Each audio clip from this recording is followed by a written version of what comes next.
Շարունակում ենք ուսումնասիրել 5 կտակարանը և հասել ենք թագավորների առաջին գրքին։ Որոշ ժամանակ առաջ լրատվական ծրագրերով և սոցցանցերով տարածվեց մի պատմություն այն մասին, թե ինչպես մի անտուն մարդ ռուս մի կնոջ վերադարձրեց դրամապանակը, որը գտել էր ճանապարհի մոտակայքում։ Կինը դրամապանակը գցել էր, երբ կանգ էր առել մայրուղում իր մեքենայի ապակին մաքրելու համար։ Դրա մեջ եղել էին նրա գումարները, փաստաթղթերը, վարկային քարտերը և ավելին այդ քարտերի բոլոր գաղտնաբառերը։ Հանրության ուշադրությունը գրավեց այն փաստը, որ այս մարդը, որը տուն չունենալով, առանց որոշակի բնակության վայրի, երկար ճանապարհ էր անցել դրամապանակը վերադարձնելու համար և միևնույն ժամանակ դրանից ոչինչ չէր վերցրել և վերադարձրել էր ամեն ինչ մինչև վերջին կոպեկը։ Այս փաստը զարմանք առաջացրեց այն մարդկանց մոտ, ովքեր կարծում էին, որ կյանքի նման դրության մեջ գտնվող մարդը, այսինքն այդ անտուն մարդը, ի վիճակի չէր լինի բացի գտած գումարը գրպանը դնելուց նման քայլի։ Բայց արտաքինը խաբուսիկ է։ Մենք հաճախ ընկնում ենք այս կարծրատիպի թակարդը կյանքի տարբեր ոլորտներում։ Այնուամենայնիվ, ուսումնասիրելով Աստվածաշունչը, մենք տեսնում ենք Աստծո բնավորությունը, որը արմատապես տարբերվում է մարդու բնավորությունից։ Թագավորների առաջին գրքի ամբողջ առանցքային համարը 16-րդ գլուխ 7-րդ համարն է, որտեղ գրված է այսպես. Տերն է ասում. Ես այնպես չեմ նայում, ինչպես մարդն է նայում, որովհետև մարդը նայում է արտաքինին, իսկ Տերը նայում է սրտին։ Մենք հաճախ ընկնում ենք այս կարծրատիպի թակարդը կյանքի տարբեր ոլորտներում։ Սա ցույց է տալիս Աստծո առաջնահերթությունները։ Աստված նայում է ոչ թե արտաքինին, այլ ներքինին։ Այս ճշմարտությունը կարմիր թելի պես անցնում է այս գրքի բոլոր բաժիններով։ Եթե կենտրոնանանք գլխավոր հերոսների վրա, ապա թագավորների առաջին գրքում կարելի է առանձնացնել 3 մաս. Հեղիի պատմությունը, երկրորդը Սավուղի պատմությունը և երրորդ Դավթի պատմությունը։ Այս մասերից յուրաքանչյուրը սովորեցնում է, որ Աստված նայում է ոչ թե արտաքինին, այլ ներքինին։ Այսպիսով, եկեք քննարկենք թագավորների առաջին գրքի 3 դասերը, որոնք բացահայտում են Աստծո առաջնահերթությունները։ Բայց մինչ այդ մի փոքր տեղեկություն հեղինակի աշխարհագրության թեմայի մասին։ Թագավորների առաջին և երկրորդ գրքերը հրեական ավանդույթում ներկայացվում են մեկ գիրք և կոչվում են Սամուելի գիրք։ Նաև անգլերեն աստվածաշնչեր, ովքեր որ ունեն և ընթերցում են, նկատած կլինեն, որ առաջին 2 թագավորացները գրված են Սամուելի գրքեր։ Գիրքը բաժանվել է 2 մասի, ամենայն հավանականությամբ 2 մագաղաթների վրա գրելու հարմարության պատճառով։ Գրքի նյութերի հեղինակները հավանաբար եղել են Սամուելը, Նաթանը և Գադ մարգարեները։ Այս մասին կարող եք նայել նաև առաջին ունացորդած 29-29 համարում։ Սամուելը եղել է Ղևիի ցեղից, ինչի կապակցությամբ կարող էր գտնվել և ծառայել տաճարում, ինչպես նկարագրված առաջին թագավորաց 2-րդ և 3-րդ գլուխներում։ Սամուելը եղել է Իսրայելի վերջին դատավորը և օծել է առաջին 2 թագավորներին՝ Սավուղին և Դավթին։ Փաստորեն Սամուելը կապող օղակ է դատավորների ժամանակաշրջանի և միասնական միապետության ժամանակաշրջանների միջև։ Նաթանն այն մարգարեն էր, որը Դավթին բերեց Աստծո հետ հատուկ ուխտի լուրը։ Սրա մասին 2-րդ թագավորաց 7-րդ գլխում է գրված։ Նաթանը մերկացրեց նրան Բերսաբեի հետ մեղքից հետո, 2-րդ թագավորաց 12-րդ գլխում ենք տեսնում, և դրդեց Դավթին գահ բարձրանալ Սողոմոնին, 3-րդ թագավորաց 1-ին գլուխ։ Գադ մարգարեն աջակցում էր Դավթին Սավուղից նրա փախուստի ժամանակ, սրա մասին կարող եք կարդալ 1-ին թագավորաց 22-րդ գլխում, 5-րդ համարում, և Գադը հայտնեց նրան Դավթին Աստծո դատաստանը բնակչության մարդահամարից հետո, 2-րդ թագավորաց 24-րդ գլուխ։ Ամբողջ Սամուելի գիրքը կամ առաջին 2 թագավորաց գրքերը ամենայն հավանականությամբ ավարտվել է Դավթի մահից հետո եւ հավաքվել է մեկ պատմության մեջ, ավելի ուշ ժամանակահատվածում։ Հնարավոր է արդեն թագավորության բաժանումից հետո։ Ինչու՞, քանի որ առաջին թագավորած 27-րդ գլուխ 6-րդ համարում հիշատակվում են Հուդայի թագավորները, եբրայերեն Մալխիեդուա։ Մոտավոր ժամանակահատվածը, որն ընդգրկում է թագավորների առաջին գրքի իրադարձությունները, մեր թվարկությունից առաջ 1100-ից 1010 թվականներն են։ Այսինքն Սամուելի ծննդյան մոտավոր ամսաթվից մինչև Դավթի գահ բարձրանալը։ Այսինքն Սամուելի ծննդյան մոտավոր տարեթիվը եւ մինչև Դավթի գահ բարձրանալը այս թագավորների առաջին գրքի իրադարձություններն են ներկայացնում։ Գրքի աշխարհագրությունը Իրադարձությունների մեծ մասը տեղի ունենում Իսրայելի տարածքում, սակայն որոշ պատմություններում գործողությունը տեղափոխվում է հարակից փղշտացիների քաղաքը եւ Մովաբ, որտեղից էր Դավթի տատիկը Ռութը։ Սամուելը ծնվել է մեր թվարկությունից առաջ մոտ 1100 թվականին, իսկ Սավողը կառավարել է մոտավորապես մեր թվարկությունից առաջ 1050-ից 1010 թվականներին։ Մեր թվարկությունից առաջ 1010 թվականին Դավիթը բարձրացավ գահ։ Քանանի համար այս ժամանակաշրջանը հարաբերական հանգստության ժամանակ է։ Խեթական կայսրությունը փլուզվեց ծովի ժողովուրդների ճնշման տակ, իսկ ասորիներն ու եգիպտացիները ակտիվություն չեն ցուցաբերում, քանի որ զբաղված են իրենց սեփական խնդիրներով։ Իսրայելացիների գլխավոր հակառակորդը մնում են նրանց մերձավոր հարևանները, փղշտացիները, որոնց դեմ Իսրայելը պատերազմում է ինչպես Հեղի քահանայապետի ժամանակ, այնպես էլ Սավուղի ժամանակ։ Իմիջիայլոց նրանց հետ մարտում հենց մահանում է Սավուղ թագավորը եւ նրա որդի Հովնաթանը։ Բացի այդ ժամանակահատվածում Իսրայելի դեմ պատերազմում էին ամոնացիները։ Գրքի ժանրը, ոճը պատմական պատմություն է ժողովուրդների, թագավորների եւ երկրների մասին։ Կենսագրական պատմության տարերով, առանձին մարդկանց կյանքի մասին, օրինակ Սամուելի եւ Դավթի։ Աստվածաշնչյան պատմական գրքերում պատմական իրադարձություններին տրվում է մարգարեական բացատրություն։ Այսինքն սա պարզապես պատմության վերապատմում չէ, այլ պատմության հայացք, կարծես Աստծո աչքերով։ Այսինքն գրքի ոճը այն պատմական պատմություն է, եւ այնտեղ կան ժողովուրդների, թագավորների եւ երկրների մասին, նաեւ կենսագրական պատմական տարերով առանձին մարդկանց կյանքի մասին, օրինակ Սամուելի մասին կա եւ Դավթի մասին։ Աստվածաշնչյան պատմական գրքերում պատմական իրադարձություններին տրվում է մարգարեական բացատրություն այստեղ։ Այսինքն սա պարզապես պատմության վերապատմում չէ, այլ պատմության հայացք, կարծես Աստծո աչքերով։ Պատմական ֆոնը այսպիսինն է. Իսրայելը ընտրում է թագավոր իր սրտով, սակայն այդ թագավորը հիասթափեցնում է։ Այնուհետև Աստված Իսրայելին տալիս է թագավոր իր սրտով, եւ այդ թագավորը դառնում է Մեսիայի նախատիպը եւ ապագա Աստծո թագավորության խորհրդանիշը։ Այսպիսով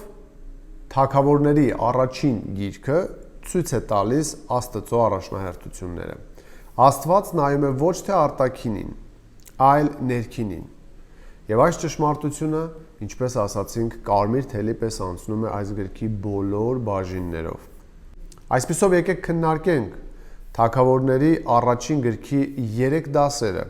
որոնք բացահայտում են Աստծո առաջնահերթությունները։ Առաջին դաս. Աստված չի նայում արտաքինին, այլ ներքինին։ Աստծո դատաստանը անկեղծ է։ Աստծո դատաստանը անկեղծ է։ Այս ճշմարտությունը մենք տեսնում ենք Հեղիի պատմությամբ առաջին 7 գլուխներում։ Առաջին դասն այն է, որ Աստծո դատաստանը անկեղծ է, քանի որ Աստված նայում է ոչ թե արտաքինին, այլ ներքինին։ Նրա անկեղծ դատաստանը ենթադրում է, որ ցանկացած մարդ անկախ իր հարստությունից, հասարակական դիրքից կամ հոգևոր հիերարխիայում ունեցած տեղից կդատվի իր գործերով։ Աստված կդատի ինչպես իսրայելացուն, այնպես էլ հեթանոսին։ Աստված կդատի ինչպես մի պարզ կնոջ, այնպես էլ քահանայապետին։ Աստված կդատի յուրաքանչյուր մարդու հիմնվելով միևնույն պարզ սկզբունքի վրա։ Փառավորում է նա Աստծուն, թե արատավորում նրան։ Ինչպես նա ինքը ասաց երկրորդ գլխում, ես կփառավորեմ նրանց, ովքեր փառավորում են ինձ, իսկ նրանք, ովքեր արատավորում են ինձ, կամաչեն։ Երկրորդ գլուխ 30-րդ համարում ենք սա տեսնում։ Դրա համար էլ Իսրայելի Տեր Աստվածն այսպես է ասում. իսկապես ասել էի, որ քո տունն ու քո հոր տունը իմ առջև հավիտյան քայլեն, բայց Տերն ասում է. քավ լիցի, քանի որ ես փառավորելու եմ ինձ փառավորողներին, իսկ ինձ արհամարողները պիտի անարգվեն։ Գիրքը բացվում է մի պատմությամբ այն մասին, թե ինչպես մի կողմնակալ դատավոր եզրակացություններ է անում արտաքին նշանների վրա հիմնվելով։ Երբ Սամուելի ապագա մայրը Աննան աղոթում էր խորանում իր համար, այնպես որ միայն նրա շուրթերն էին շարժվում։ Քահանայապետը Հեղին մտածեց, որ նա հարբած է։ Նա շտապեց եզրակացություններ անել եւ նույնիսկ հարձակվեց նրա վրա կեղծավոր մեղադրանքներով։ Տեսեք առաջին գլուխ 12-ից 15-րդ համարներում ինչ է գրում հեղինակը։ Եվ եղավ, երբ նա շարունակեց աղոթելը Տիրոջը, Հեղին նայում էր նրա բերանին։ Արդ Աննան իր սրտում էր խոսում, միայն շրթունքն էին շարժվում, բայց ձայնը չէր լսվում։ Այդ պատճառով էլ Հեղին կարծեց, թե նա հարբած է։ Եվ Հեղին նրան ասաց. «Մինչև երբ հարբեցողություն պիտի անես, սթափվիր քո գինովությունից»։ Եվ Աննան պատասխանեց ու ասաց. «Ոչ Տերիմ, թե ինչու ենք Հեղիին կոչում կեղծավոր, պարզ կդառնա բառացիորեն հաջորդ գլխից»։ Աննան չշփոթվեց այդպիսի անարդար մեղադրանքից, այլ հեզությամբ պատասխանեց, որ իր սրտի գաղտնիքում կամ գաղտնարանում աղոթում է երեխա ունենալու համար, քանի որ նա անզավակ էր։ Նրա պատասխանն այնքան խոնարհ էր, որ նույնիսկ կողմնակալ դատավորը ստիպված եղավ ընդունել նրա իրավացիությունը եւ օրհնել նրան։ Եվ շուտով Տերը լսեց նրա աղոթքները եւ երեխա ուղարկեց նրան։ Երկրորդ գլխում մենք տեսնում ենք, թե ինչպես է կողմնակալ դատավորը մարդկային հարաբերությունները դասում Աստծո պահանջներից վեր։ Քահանայապետ Հեղին երկու որդի ուներ՝ Ոփնին եւ Փենեհեսը։ Եվ երկուսն էլ լինելով քահանաներ, ամբարշտորեն էին վարվում։ Նրանք անհավատ էին։ Հեղիի որդիները անպիտան մարդիկ էին, այս մասին մենք երկրորդ գլուխ 12 եւ 13-րդ համարներում ենք կարդում։ Արդ Հեղիի որդիները Բելիալի որդիներ լինելով չէին ճանաչում Տիրոջը։ Ըստ քահանաների սովորության, երբ ժողովրդից մեկը զոհ էր մատուցում, մսի եփվելու ժամանակ քահանայի սպասավորը ձեռքին մի մսահան պատառաքաղ վերցրած գալիս էր։ Նրանք չէին վախենում Աստծուց եւ չէին անհանգստանում այն մասին, որ իրենց պահվածքով արատավորում են երկրպագության սրբությունը։ 17-րդ համարին նայենք։ Այսպես այս երիտասարդների մեղքը Տիրոջ առջև շատ մեծ էր, քանի որ մարդիկ արհամարում էին Տիրոջ զոհը։ Նրանց մեղքը ոչ միայն ծիսական ոլորտում Աստծո պահանջները խախտելն էր, բացի այդ նրանք չէին զզվում նաև անբարոյականությունից, որի մասին 22-րդ համարում է մեզ հեղինակն ասում։ Եվ Հեղին շատ էր ծերացել, ու ինչ որ նրա որդիները կատարում էին, թե ինչպես էին նրանք վկայության խորանի առջև խմբերով հավաքված կանանց հետ պառկում, ամեն ինչ լսում էր։ Ըստ էության նման պահվածքի համար նրանք արժանի էին քարկոծվելու ամբողջ ժողովրդի առաջ, որպես պատիժ սուրբ վայրի եւ սուրբ ուխտի պղծման։ Սակայն նրանց հայրը, հիշեցնենք, որ քահանայապետը ոչ միայն չդատեց նրանց, այլ ընդհանրապես թաքցրեց ամբողջ գործը։ Ինչու՞։ Խնդրում եմ ուշադրություն, որովհետև նրանք իր որդիներն էին։ Նա մարդկային հարաբերությունները դասեց Աստծո խոսքից վեր։ Նա մարդկային հարաբերությունները դասեց Աստծո խոսքից վեր։ Հեղին ծեր էր, բայց լսում էր ամեն ինչ, թե ինչպես են վարվում նրա որդիները։ 22-րդ համարում ենք կարդում, բայց ոչինչ չէր անում այդ առիթով։ Ամեն դեպքում ոչ մի լուրջ բան, որը կուղեր այս զզվելի իրավիճակը։ Աստված այսպես բնութագրեց Հեղիի պահվածքը, նայեք 29-րդ համարին։ Ինչու ես անարգում այն զոհերս ու ընծաները, որ ես իմ տան համար պատվիրեցի։ Ուշադրություն, եւ քո որդիներին ինձնից ավելի ես պատվում, որպեսզի իմ ժողովրդի Իսրայելի ընտիր զոհերով ձեզ գիրացնենք։ Տեսնում եք, Տերը գնահատում է այսպես. քո որդիներին դու ավելի ես պատվում, քան ինձ։ Իսկ ինչպես էր Հեղին ավելի պատվում իր որդիներին, քան Տիրոջը։ 22-րդ համարն ասում է. նա ոչինչ չէր անում։ Նա ամեն ինչ լսում էր,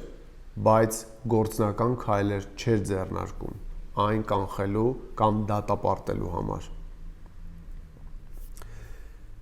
Երբ մենք ունենալով լիազորություններ չենք պատժում մեղավորներին, մենք հաճախ սիրում ենք դա բացատրել բարությամբ, կարեկցանքով, մեղավորների հանդեպ սիրով, դատապարտումից հրաժարվելով եւ այլն։ Եվ այսօր համացանցում էլ դուք շատ հաճախ կարող եք տեսնել։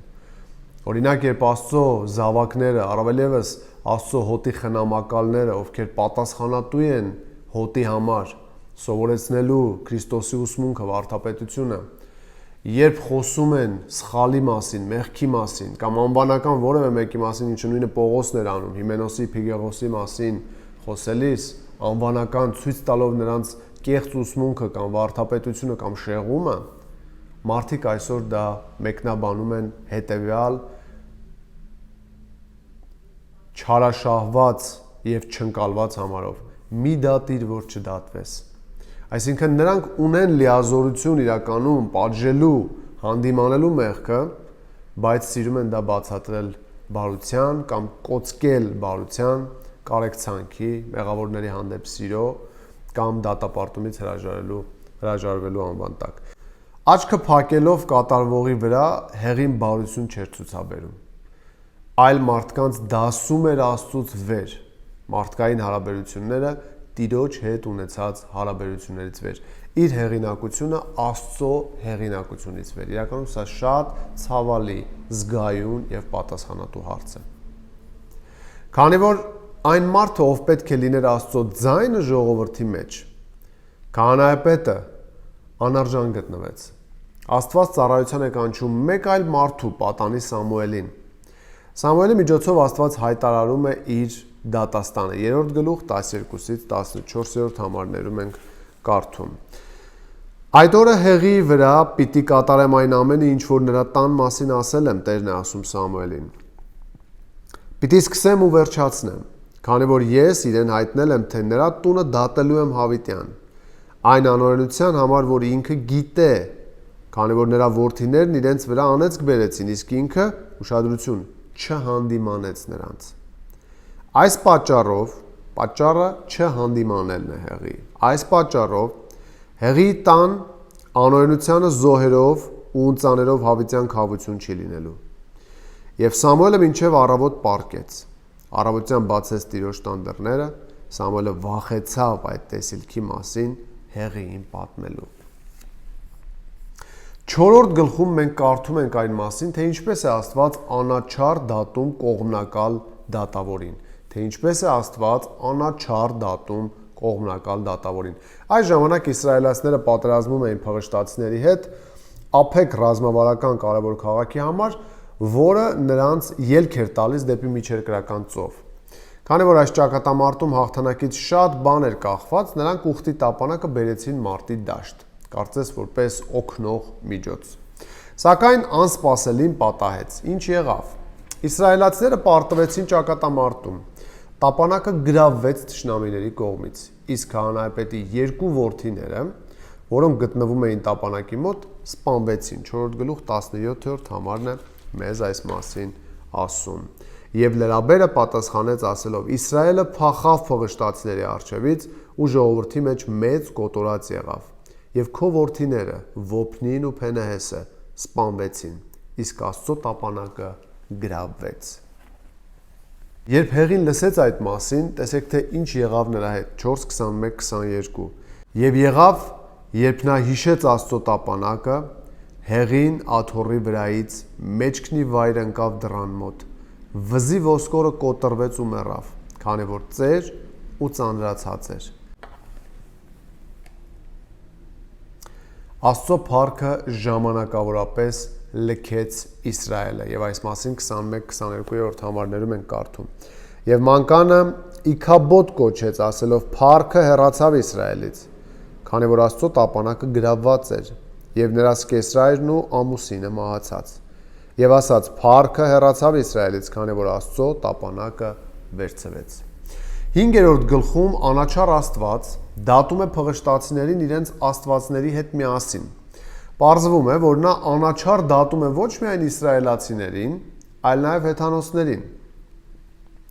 Փղշտացիները, ովքեր գրավել էին տապանակը, տեսեք ինչ է տեղի ունենում, եւ արհամարել Աստծո փառքը, շուտով զղջացին դրա համար։ Նրանք տապանակը բերեցին Ազով քաղաքը եւ դրեցին իրենց Դագոն Աստծո տաճարում, որպես նշան, որ իրենց Աստվածը հաղթել է իսրայելացիների Աստծուն։ Բայց հաջորդ առավոտ 5-րդ գլուխ 4-րդ համարում տեսեք ինչ ենք տեսնում։ Երբ հաջորդ օրը վաղ առավոտյան եկան, տեսան, որ Դագոնը Տիրոջ տապանակի առջև երեսնիվայրն ընկած էր։ Դագոնի գլուխն ու ձեռքերի երկու թաթերը կոտրված ու սեմի վրա ընկած էին, եւ միայն Դագոնի մարմինն էր մնացել։ Այնուհետև նրանք տապանակը տեղափոխեցին Գետ քաղաքը, բայց այնտեղ բոլոր բնակիչները վարակվեցին սարսափելի համաճարակով, ինչպես Ժանտախտը 9-րդ համարն է ասում այս մասին։ Այնտեղ տեղափոխելուց հետո, քանի որ Տիրոջ ձեռքն այն քաղաքի վրա էր, մեծ խռովություն եղավ ու քաղաքի մարդկանց փոքրից մինչև մեծը հարվածեց։ Նրանց մարմնի թաքուն տեղերում թութքեր երևացին։ Այնուհետև փղշտացիները որպես ներողություն մեղքի զոհ մատուցեցին եւ վերադարձրին տապանակը, որը երկու կով առանց մարդկային օգնության սայլով ուղիղ Իսրայելի տարածքը բերվեց։ 6-րդ գլուխն է այս մասին պատմում։ Աստծուն պետք չէր Իսրայելի օգնությունը։ Իր փառքը պաշտպանելու համար Աստված միշտ կարող է պաշտպանել ինքն իրեն։ Տապանակի վերադարձից հետո շատ ժամանակ անցավ, մոտ 20 տարի, 7-րդ գլուխ 2-րդ համարում ենք մենք այս ժամանակագրությունը կարդում։ Եվ եղավ, որ տապանակը Կարիաթ Արիմում դնելուց հետո շատ օրեր անցան, մոտ 20 տարի, եւ Իսրայելի ամբողջ տունը Տիրոջ հետևից ողբաց։ Այսինքն տապանակի վերադարձից հետո շատ ժամանակ անցավ, մոտ 20 տարի։ Եվ այդ ընթացքում Իսրայելում հոգևոր զարթոնք տեղի ունեցավ։ Մարգարե Սամուելը կոչ արեց նրանց աշխարհել։ Եթե դուք 7-րդ գլուխ 3-րդ համար։ Այն ժամանակ Սամուելը խոսեց Իսրայելի ամբողջ տան հետ, ասելով. Եթե դուք ձեր ամբողջ սրտով Տիրոջն եք վերադարձել, վերացրեք ձեր միջից օտար աստվածներին ու աստարովթը։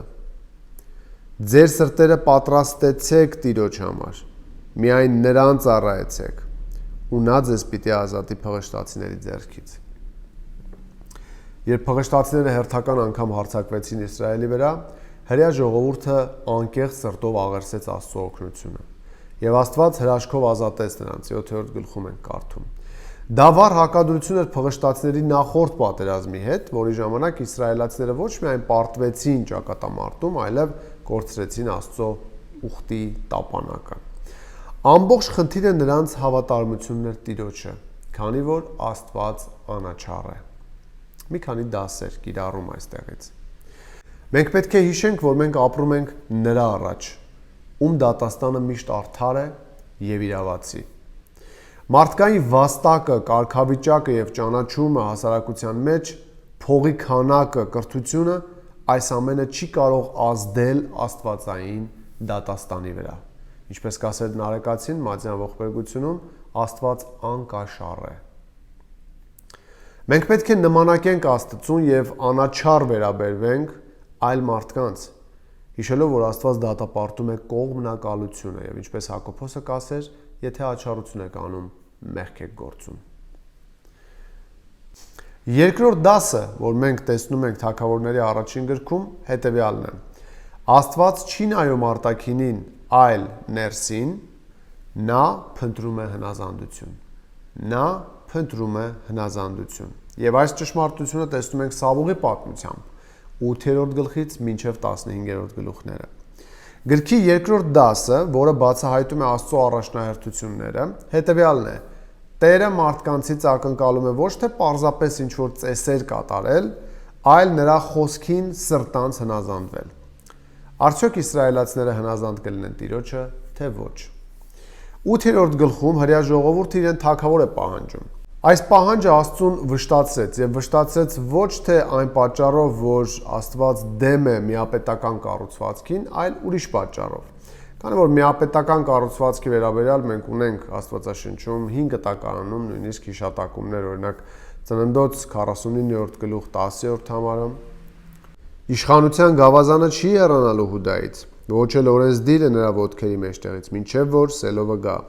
եւ նրա շուրջն է ժողովուրդը հավաքվելու։ Նաև Մովսեսը նշեց, որ Իսրայելը հետագայում թագավորներ կունենա Ծննդոց 36-րդ գլուխ 31-րդ համարում։ Նաև Աստված ինքը Մովսեսի ուխտում պատվիրեց թագավոր դնել, երբ Իսրայելը գա իրեն խոստացված երկիրը։ Իսկ թագավորի բացակայությունը դատավորների գրքում նույնացվում է անարխիայի հետ։ 17-րդ գլուխ 6-րդ համարում եւ 21-րդ գլուխ 25-րդ համարում դատավորների գրքի հիշում եք, որ արդեն տեսանք այդ գրքի առանցքային թեման, համարները, որ այն ժամանակ չկար թագավոր եւ ամեն մարդ անում էր այն, ինչ իր աչքին ճիշտ էր։ Աստված եւ մարգարե Սամուելը վշտացած իսրայելացիների այս պահանջով, քանի որ նախ նրանց դուր չէր գալիս Աստծո կողմից մարգարեների միջոցով իրենց կառավարումը, եւ երկրորդ, քանի որ նրանք ցանկանում էին լինել ինչպես մյուս ազգերը։ Սրա մասին 8-րդ գլուխ 20 համարում մենք տեսնում, ասում է, որպեսզի մենք էլ մյուս ազգերի պես լինենք, եւ մեր թագավորը մեզ կառավարի ու մեր արչեվից ընթանալով մեր պատերազմները մղի, այսինքն ուզում են նմանվել հեթանոսներին, մյուս ազգերին։ Հեթանոսներին նմանակելու ցանկությունը կործանարար ձգտում է, որը վկայում է հոգևոր կողմնորոշումների շեղման մասին։ Հեթանոսներին նմանակելու ցանկությունը կործանարար ձգտում է, որը վկայում է հոգևոր կողմնորոշումների շեղման մասին։ Այսպիսով Աստված համաձայնություն է տալիս Իսրայելի վրա թագավոր դնել 9-րդ եւ 10-րդ գլուխներում։ Առաջին թագավորը, որին նա առաջարկում է նրանց, Սավուղն է։ Նա տարբերվում էր ժողովրդի մեծամասնությունից իր արտաքին հատկանիշներով եւ այս մասին կարդում ենք 9-րդ գլուխ 2-րդ համարում։ Նա Սավուղ անունով մի որդի ուներ, մի ընտիր ու գեղեցիկ երիտասարդ, Իսրայելի որդիների մեջ նրանից ավելի գեղեցիկ մարդ չկար եւ ամբողջ ժողովրդից ուսով բարձր էր։ Երբ նա ներկայացվեց ժողովրդական ժողովին, բոլոր մարդիկ ուրախությամբ հավանություն տվին նրա թեկնածությանը։ Մարդկանց հաճելի էր, որ ժողովրդի դեմքը կդառնա այդպիսի ներկայանալի մարդ։ 10-րդ գլուխ 24-րդ համարը տեսեք։ Եվ Սամուելն ամբողջ ժողովրդին ասաց. «Տեսաք Տիրոջ ընտրած մարդուն, որ նրա նմանը ամբողջ ժողովրդի մեջ չկա»։ Ամբողջ ժողովուրդն աղաղակեց ու ասաց. «Կեցցե արքան»։ Երբ մենք կարդում ենք այս պատմությունը, մեր առջև հարց է ծագում. արդյոք իսրայելացիների կողմից ընտրված թագավորը Սավուղը հնազանդ կլինի Տիրոջը, թե ոչ։ Նրա կառավարման առաջին տարում այդպես էր, 11-ից 14-րդ գլուխներում։ Դրա համար Տերը օրհնում էր նրան։ Եվ Սավուղը հաստատեց իր թագավորությունը Իսրայելի վրա եւ պատերազմեց իր բոլոր շրջակա թշնամիների հետ՝ Մովաբի, Ամոնի, Եդոմի, Սոբայի թագավորների եւ փղշտացիների հետ, եւ ամեն օր ուշադրություն, ում դեմ էլ շրջվեր, հաջողություն ունեցավ 14:47։ Բայց որոշ ժամանակ անց Սավուղը իր կարծիքը դրեց Աստծո խոսքից վեր, 15-րդ գլուխն է այս մասին պատմում։ Այն բանի փոխարեն, որ ոչնչացներ ամեն ինչ գրավել էր ամաղեկացիներից, ինչպես նրան պատվիրել էր Տերը 3-րդ համարում 15-րդ գլխի, նա որոշեց թողնել կենդանիներից լավագույններին։ Սավուղը դա բացատրեց նրանով, որ ցանկանում էր դրանք մատուցել Տիրոջը որպես զոհ, սակայն Տերը երես թեքեց Սավուղից, ասելով ուշադրություն, որ իր համար ավելի կարևոր է ոչ թե զոհը, այլ հնազանդությունը։ Եվ Սամուելը պատասխանեց. «Միթե ողջակեզներն ու զոհերը նույնքան հաճելի են Տիրոջը, որքան Տիրոջ ձայնին հնազանդվելը»։ Հնազանդությունը զոհից լավ է։ Սա պնդում է, որը որ խոր արմատներ եւ հիմքեր ունի։ Հնազանդությունը զոհերից լավ է։ Եվ հնազանդությունը ոչխարների ճարպից լավ է, քանզի անհնազանդությունը նույն մեղքն է, ինչ կախարդությունը, եւ դիմադրությունը նույնն է, ինչ կռապաշտությունը։ Տեսեք ինչպես է ավարտում միտքը։ Քանի որ դու մերժեցիր Տիրոջ խոսքը, նա մերժեց քեզ, որ դու թագավոր չլինես։ 15-րդ գլուխ 22 եւ 23-րդ համարները։ Զոհաբերությունը արտաքին ծես է, որը մարդը կարող է բավականին հեշտությամբ կատարել։ Սակայն գլխավորը, որը Տերը սպասում է մեզանից, ոչ թե արտաքին ծեսերն են, այլ նրա խոսքին ներքին հնազանդությունը։ Աստծո խոսքին հնազանդ լինելն ավելի դժվար է, խնդրում եմ ուշադիր, քան պարզապես ինչ-որ զոհեր մատուցելը, օրինակ 10-անորդ տալը,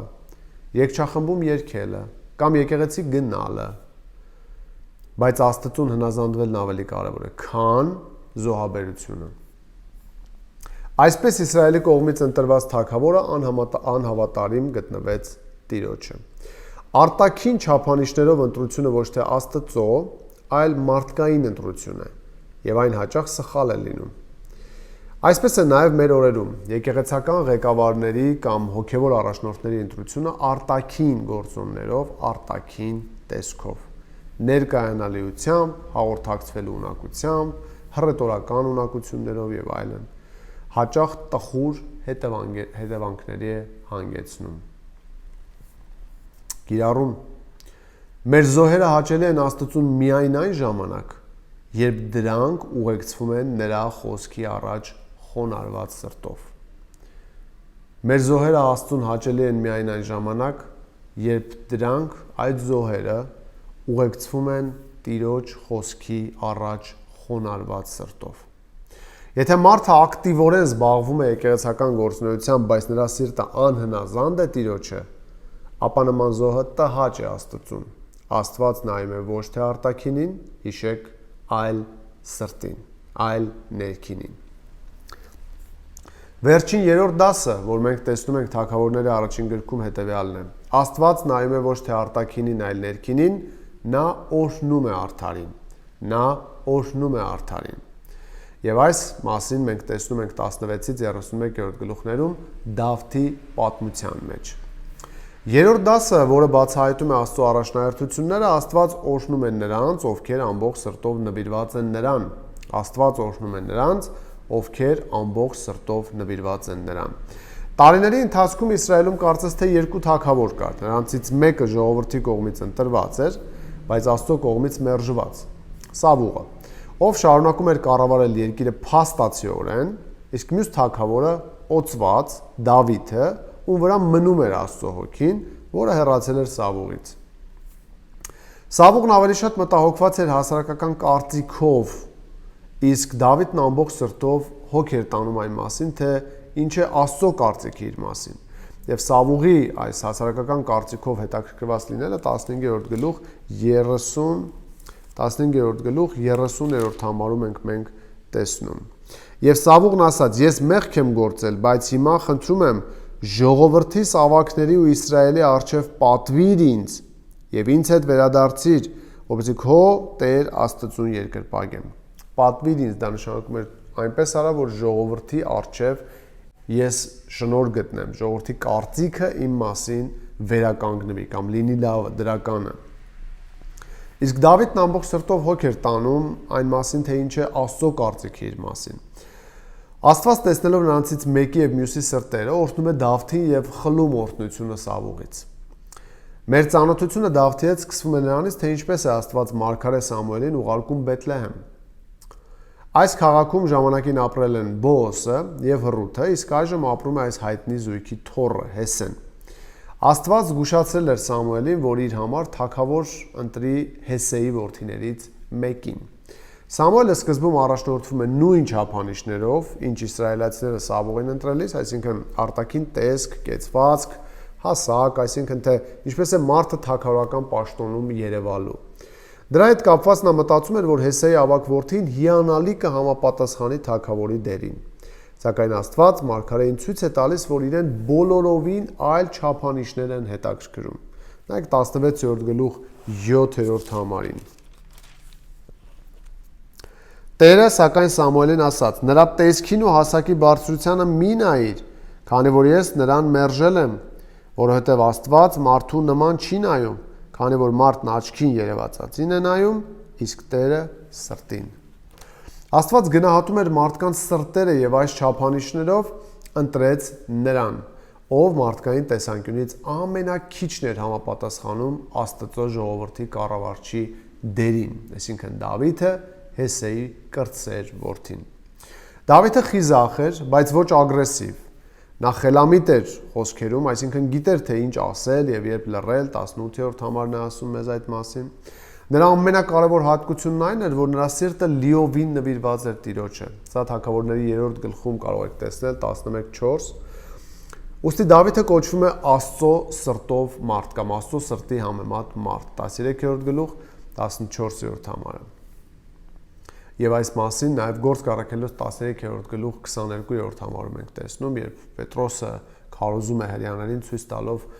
ինչպես Աստված ընտրեց Աբրահամին, դարձրեց ազգ, ժողովուրդ, հետո տվեց դատավորներ, հետո ժողովուրդը սխալ ընտրություն կատարեց թագավոր ընտրելով եւ Տերը հանեց իր սրտով մեկին 13-րդ գլուխ 22-րդ համար։ Իսրայելի ապագա պատմության մեջ բոլոր արդար թագավորները կհամեմատվեն այսուհետև Դավթի հետ եւ չեն հասնի նրա արդարությանը, ինչպես 4-րդ թագավորած 14-րդ գլուխ 3-րդ համարն է ասում։ Դավթի թագավորը օծվելը բոլորի համար դեռ գաղտնիք էր։ Փաստացի թագավորը Սավուղն էր, թեև Աստծո հոգին հեռացել էր նրանից, Դավիթը շարունակում էր արածեցնել իր ոչխարները, իր հոր ոչխարները, սակայն շուտով հայտնվեց Սավուղի շքախմբում, հրավիրվելով որպես պալատական երաժիշտ, 16-րդ գլխում ենք սա կարդում։ Որոշ ժամանակ նա պարբերաբար գալիս էր Սավուղի մոտ ծառայության եւ հետո վերադառնում հոր հոտերին, բայց մի անգամ մի դեպք տեղի ունեցավ, որը ընդմիշտ փոխեց նրա կյանքը։ Երբ փղշտացիները պատերազմի դուրս եկան Իսրայելի դեմ,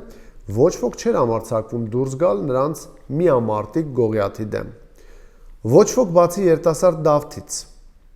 Հարց ինչը նրան դրդեց այդ քայլին։ Նախանձ Աստծո փառքի համար։ Նախանձը Աստծո փառքի համար կամ նախանձավորությունը։ 17-րդ գլուխ 26-րդ համարում նա ասում է. ով է այս անթլպատ փղշտացին, որ այդպես պղծում է կենթանի Աստծո անունը կամ զորքը։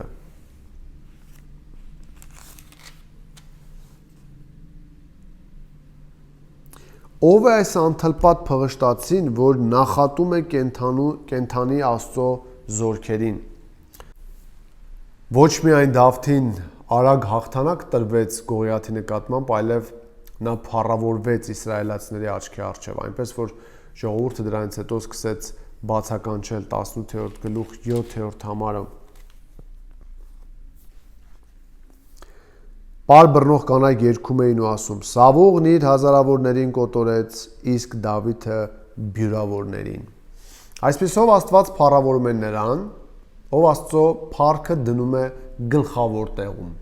Աստված փառավորում է նրան, ով Աստծո փառքը դնում է գլխավոր տեղում կամ առաջին տեղում։ Դավթի աճող փառքը նրա դեմ տրամադրեց նախանձ եւ մարդկային փառքի հանդեպ հակված Սավուղին։ Այնուհետև Սավուղը մի քանի փորձ է ձեռնարկում վերացնել ճանապարհից վտանգավոր մրցակցին։ 18-ից 27-րդ գլուխներում ենք այս տեսնում։ Նա նիզակ է նետում Դավթի վրա, նրա դեմ օգտագործում է իր դուստր մեղքողին, փորձում է նրա դեմ տրամադրել իր որդի Հովնաթանին, ում հետ Դավիթը շատ մտերիմ էր, իսկ հետո ընդհանրապես նրա հետևից վազում է զինվորների ջոկատով, բայց այս բոլոր դեպքերում Աստված պահպանում է Դավթին վտանգներից։ Հետաքրքիր է, որ մինչ Սավուղը հետապնդում էր Դավթին բազմիցս հնարավորություն էր տրվում սպանել Սավուղին կամ այլ կերպ վրեժ լուծել նրանից։ Սակայն նա դա չարեց, նա վախենում էր Աստծուց եւ հարգում էր Աստծո կողմից նշանակված թագավորին։ Օրինակ, իր ազգականին եւ զինակցին Աբեսային Դավիթն ասաց. «Մի սպանիր նրան, այսինքն Սավուղին, քանի որ ով է որ ձեռք բարձրացնի Տիրոջ օծյալի վրա եւ անպատիժ մնա»։ Այսինքն Դավիթը իր հույսը դրել էր Աստծո պաշտպանության վրա եւ դատը հանձնել Աստծո ձեռքը։ Այս համարը շատ հաճախ մարդիկ օգտագործում են, երբ որևէ հանդիմանություն կամ բացահայտում է լինում որևէ սուտ, կեղծ ուսուցչի նկատմամբ կամ մարգարեի նկատմամբ, ասում են, որ Դավիթը ձեռք չբարձրացեց, Դավիթը չդիպչեց Սավուղին։ Թեպետ եթե նրանք ճիշտ հասկանային իմաստը Դավիթը ձեռք չբարձրացրեց, կհասկանային, որ դա չի կարելի օգտագործել նման համատեքստում, որովհետև Դավթի պարագայում այն վերաբերվում էր կյանքը խլելուն, բայց այսօր երբ հանդիմանվում է որևէ սուտ ուսուցիչ, կյանքը խլելու ոչ մի մտադրություն չկա։ Այնպես որ այս համարները չի կարելի գործածել, չարաշահել այն համատեքստերում, երբ պետք է մարդկանց հանդիմանել, զրկելով նրանց հանդիմանելու հնարավորությունից։ Ասեմ, որ նման վիճակում ապրող մարդիկ կուրության մեջ են ապրում, որովհետև նրանք չեն տարբերում, երբ եւ որ դեպքում է պետք խոսել, որ դեպքում է պետք լռել։ Դավիթը հույսը դրել էր Աստծո պաշտպանության վրա եւ դատը հանձնել Տիրոջ ձեռքը։ Դա լավ երևում է նրա խոսքերում, որոնք ասվել են Սավուղին։ 24-րդ գլուխ 16-րդ համարում։ Թող Տերը լինի դատավոր եւ դատի իմ ու քո միջև։ Նա կքննի, կվերլուծի իմ գործը եւ կփրկի ինձ քո ձեռքից, ասում է Դավիթը։ Այսպիսով Աստված պաշտպանում է վտանգից նրան, ով հարգում է Աստծո սկզբունքները։ Աստված պաշտպանում է վտանգից նրան, ով հարգում է Աստծո սկզբունքները։ Վերջապես եզրափակիչ գլուխները 28-ից 31-րդ գլուխները պատմում են Սավուղի վերջին օրերի եւ դժբախտ մահվան մասին։ Դավթի հույսը Աստծո դատաստանի վրա լիովին արդարացավ։ Աստված ինքը ժամանակին հեռացնում է նրանց թշնամիներին, ովքեր նվիրվել էին իրեն։ Մի քանի կիրառում։ Գիտակցում եք արդյոք, որ Աստծո հատուկ օրհնությունը պատկանում է նրան հավատարիմ մարդկանց։ Իսկ հարց դուք հավատարիմ եք։ Այդ հարցը վերաբերում է եւ ինձ, եւ ձեզ։ Հարգում եք արդյոք Աստծո սկզբունքները, թե զիջում եք դրանք։ Աստված հատուկ հոգատարությամբ է շրջապատում նրանց, ովքեր ապրում են իր փառքի համար։ Իսկ մեր խոսքերը փառավորում են Աստծուն։ Գործերը, մտքերը, ում ենք մենք փառավորում մեր կյանքում։ Եկեք հիշենք այս կարևոր ճշմարտությունը Թագավորների առաջին գրքից։ Աստված նայում է ոչ թե արտաքինին, այլ ներքինին։ Աստված դատում է անաչառ։ Նա փնտրում է սրտի հնազանդություն եւ օրհնում է արդարին, ում սիրտը լիովին նվիրված է իրեն։